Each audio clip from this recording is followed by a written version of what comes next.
Welcome, Dr. James Beckett, Sports Card Insights. This episode is outtakes from Victor Roman Sr.'s Rookie Card Specialist YouTube channel. He was interviewing me. He likes to go really deep about rookie cards, the history, how the definition has changed over the years, and the implications of all that. So it was very interesting to me, and it's his main area of interest. So we batted that around for about an hour on his channel over StreamYard. And I'm just picking off a little bit of the audio stuff for my specific listeners. Again, I would encourage you to go to Victor's channel. He's always got good stuff. He's very thoughtful and goes deep.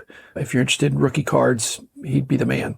So thanks, Victor, and thanks sponsors, Topps Panini, Upper Deck, Heritage Auctions, Huggins & Scott Auctions, Mike Stadium Sport Cards, Burbank Sports Cards, COMC.com, and Beckett Media, Beckett Grading, Beckett Authentication. So thanks, Victor. These are outtakes, and I hope you enjoy it. If it's the rookie card, it should be worth more than a non-rookie card in a similar situation. And how these were distributed to collectors. Some of these were only available for 24 hours. And they were a membership that you had to pay online. Only then are you given a chance to participate in purchasing these. We had something similar back in the 90s with Stadium Club members only. And I know Beckett Publications, and even as collectors, we never viewed those as real rookie cards. It's because of that specialty treatment membership thing that you had to have. I don't know. It's just been shoved down our throats for so long. Well, it's revenue positive for the manufacturers, probably for the dealers as well. It's an additional hype for a card that instead of being a regular card that came out in the rookie year, if it's got an RC designation. This is the Pandora's box that was opened in whatever that was, 2005. I believe you consider yourself purist. In some things, Victor, I got to be careful. In the broadest sense, it depends on the situation, but nobody wants to be impure. Right. But as far as my collecting is concerned, I am myself a purist type collector. In the dictionary, I looked it up, basically means a person who advocates the application of the principles or standards in any field, or who insist on purity of language.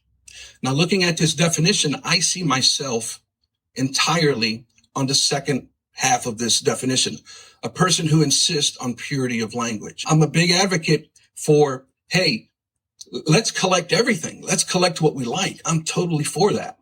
But I think we should have proper language in identifying that. Dr. Beckett, what do you see in this definition? Victor, is a zebra a striped horse? I think no, it's a zebra. It's not a horse. But in the rookie card definition, there's some advantage to horses are more popular than zebras. And so to call it a striped horse means more people would buy them or something. So purity in language is important, and clarity in language, that people know what you mean when you say it. I don't insist on purity in language, but I think clarity in language is really important. Anybody that doesn't have clarity in their language of what they mean, and it may mean something to them, but they need to be clear about what they mean to say something is a rookie card or isn't a rookie card. If somebody is clear on what they mean, I don't think I'm going to have a problem with them, because that's their definition. Now, if they're out of step or I'm out of step, the battle is at the table. The principles and standards have broadened over my lifetime. In fact, huge expansion of the definition of a rookie card was in 2005, kind of one of the last things I did before I sold the company. Victor, I think I was the last holdout for what you're calling purity, a simple definition that anybody could understand. It's just gotten broader and broader in the definition. Of course, that's advantageous to the card companies to sell more of these products if they can say there are rookies in there. I'm in favor, personally, of a narrower definition of what a true rookie card is. But I'm just a retired guy now, so I can tell you historically what it was like. And everybody out there, Victor, is voting with their dollars.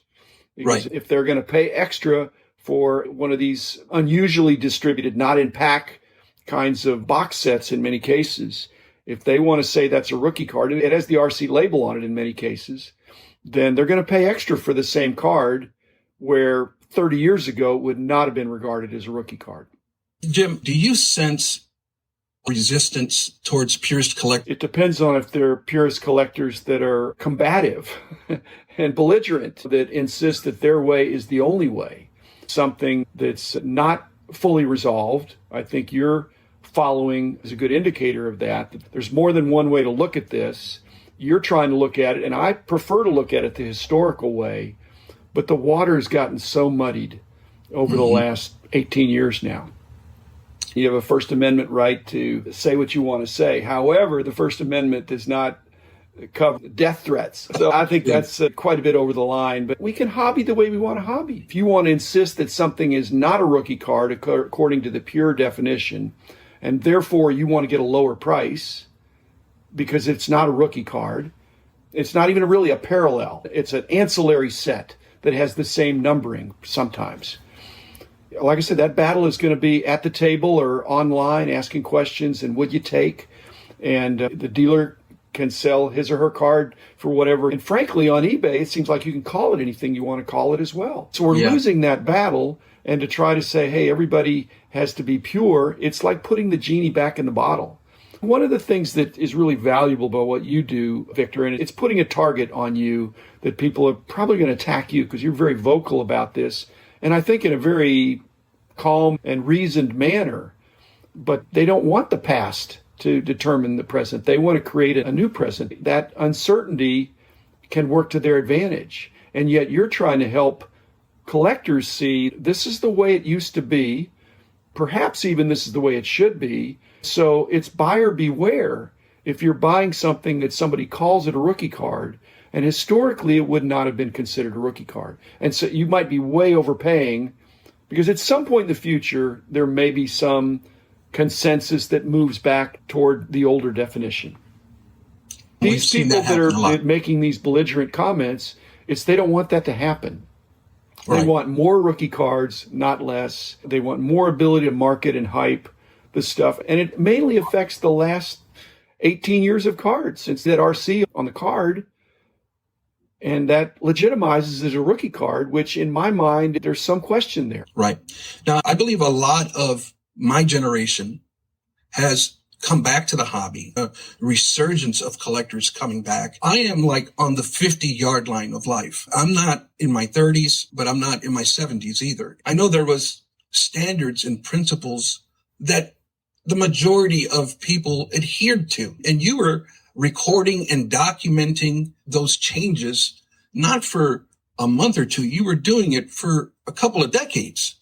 And it made sense. It was logical. For the majority of people, we agreed in the decisions that were made, and we followed that template all along. But now we're back. Most of us, myself included, I took a 10-year hiatus, and now I'm confused more than ever. I still consider myself a purist in the sense of that old standard and principles. Now, is it time for the purist to evolve, right? I understand the hobby's evolved, but the language, all it takes is a little bit of understanding and education in calling it a proper identification. That's my struggle. According to you and according to historical, I agree on that. But ironically, Victor, the way you framed it, that's exactly the way the Major League Baseball Players Association came to me in late 2004. And they'd been talking about it for a few years before that.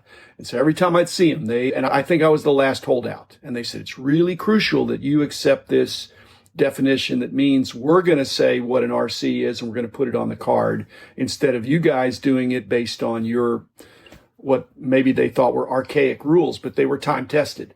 But they said, if we do it this new way of putting an RC on the card instead of in the magazine or some other accepted way, it's going to eliminate or reduce the confusion.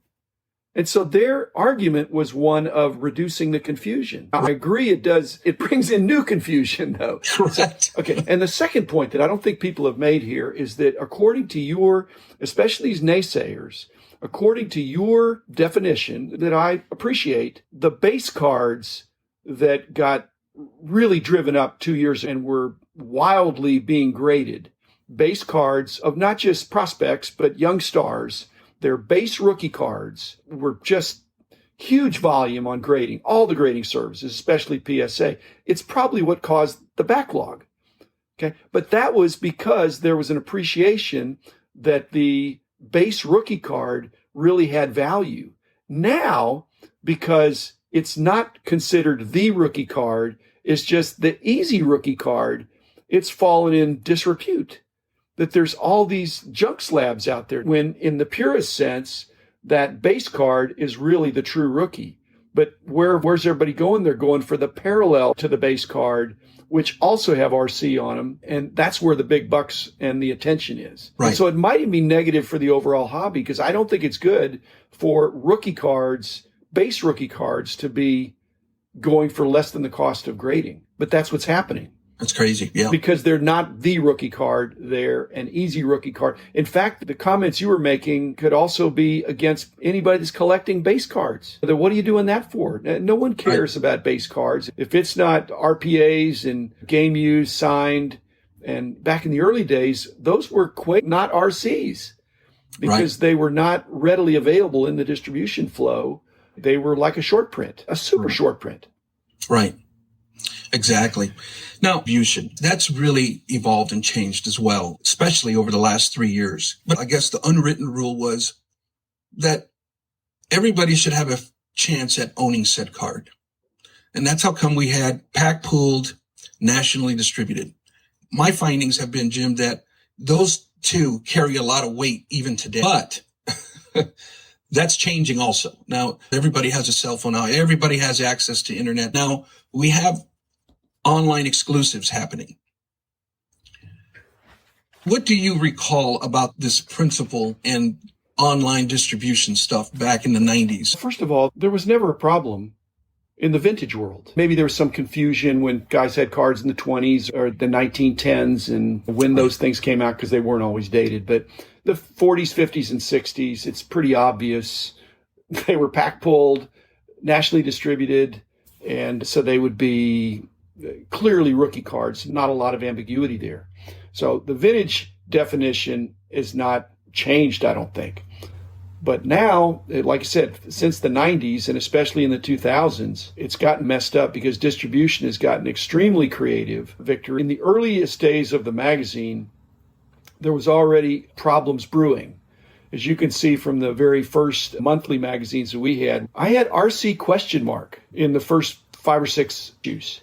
Okay. For Darryl Strawberry, his 84 Donruss was probably his best rookie card for 84, but then he had an 83 Topps extended.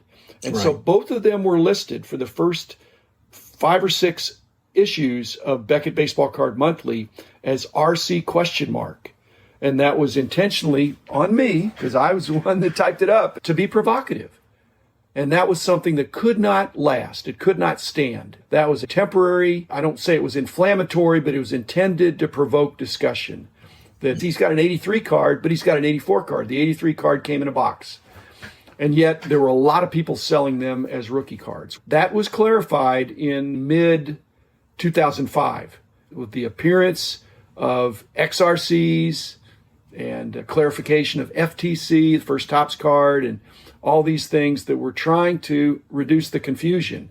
And there were still people that wanted to insist that 83 Topps Extended Darryl Strawberry was the card to get and was indeed a full rookie card. And I do not agree. I put an XRC on there on purpose. I think it's an extended rookie card. It's a type of rookie card that is not universally accepted. It's like a pre-rookie card. That's the way it was for 21 years. So the XRCs, and it applied in other sports, is no problem in any of those with vintage, but the problems when the card companies were getting very creative in their distribution. The